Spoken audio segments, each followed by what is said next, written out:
Hungarian Folk Tales. The Pink Pig. Once upon a time, in a tiny village, there lived an old woman who never had a child of her own. And she was once overheard saying that she would not really care if God gave her a puppy, just as long as she had a young one to raise.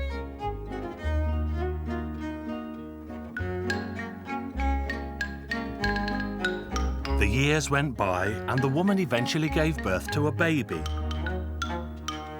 But it was actually a baby pig. And it was only then she remembered what she had said about God giving her a baby to raise. But what could she do? Now she had a pink pig, and it was her duty to raise it as best she could.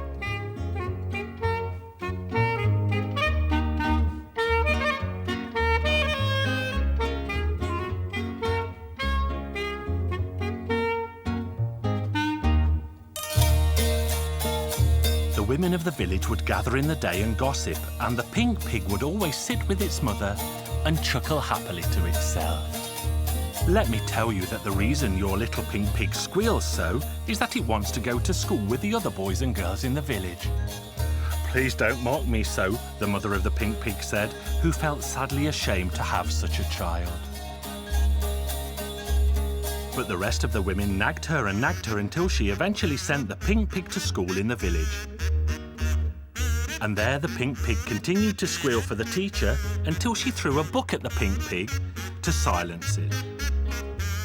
The pink pig's nose moved from letter to letter until it eventually learned to read like the other children. One day the children all went off to pick strawberries, and the pink pig wanted to join them, but its mother wouldn't let it go.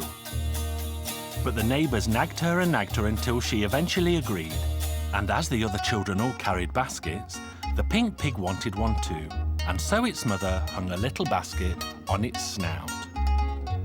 The boy who lived next door was exactly the same age as the little pink pig, and his mother told him to take very good care of the pig that afternoon.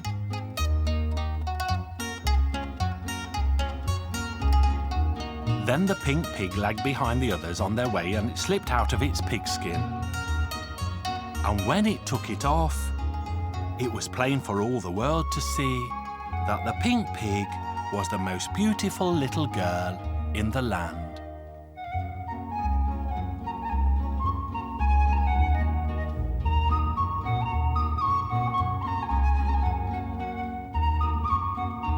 The pretty little girl quickly filled her basket and then slipped her pigskin back on and went to join the others. The boy next door saw all of this, but he did not say a word.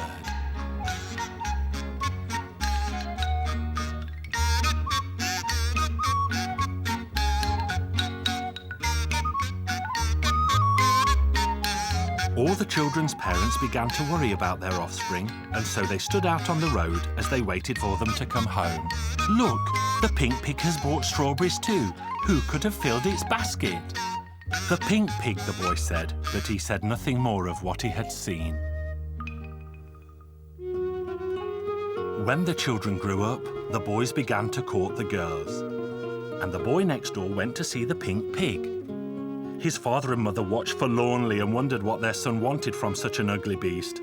But the boy next door never gave up, and he only ever visited the pink pig. At last the time came to marry for the boy next door. Whom will you marry, son? Why, the pink pig, of course. Don't shame us, son. We are old and respected, so don't discredit us now. But his father could clearly see that the boy next door was determined to make the pink pig his bride for life. So he gathered his friends together and went to ask for the pig's hand in marriage.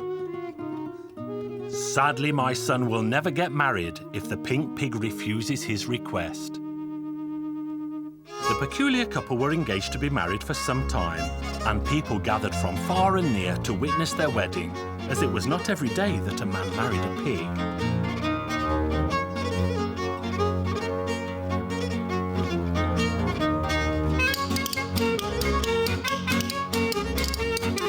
After the wedding feast, the young couple went up to the loft, as was the custom. The boy next door had told his mother everything, and he had also told her to take good care and burn the pigskin when they threw it down. The band played when the young couple went up to the loft, and it played when they came down again. The pink pig had gone, and a beautiful girl appeared in its place. Everyone was bewildered by the beauty of the girl, who had once been a pink pig. And that is the end of the Pink Pig's curly tail.